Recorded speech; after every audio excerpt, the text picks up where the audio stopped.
Biće skoro propast sveta je naslov filma režisera Aleksandra Petrovića, a ujedno i udarni propagandni slogan održane retrospektive filmova Jugoslovenskog crnog talasa.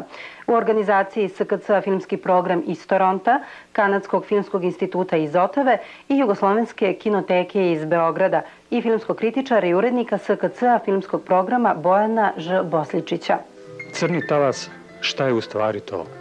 Slike iz života udarnika ili ram za sliku cijelog svijeta. Iza ovog imena krije se jedan od najfascinantnijih filmskih pokreta u evropskoj i svjetskoj kinematografiji.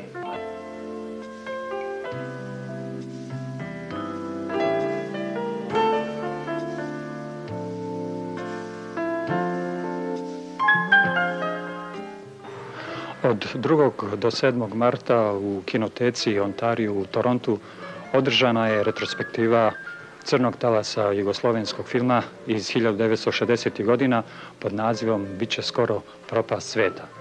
Tom prilikom prikazano je 6 ostvarenja klasika ovog filmskog pokreta nastalog u Beogradu sredinom 1960. godina. To su Ljubavni slučaj ili tragedija službenice PTT Dušana Makavejeva, zatim Biće skoro propast sveta Aleksandra Saše Petrovića, Rani radovi Želimira Žilnika, Jutro Puriše Đorđevića i 2 filma Žike Pavlovića koji je stvari osnivač celog ovog pokreta.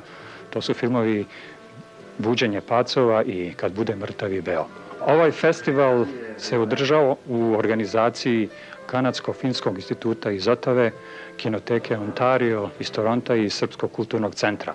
Inače, festival se već prije toga održao u Otavi i u Vancouveru sa istim ovim programom i naišao je zaista na veliki odziv i interes publike i kanadske filmske javnosti.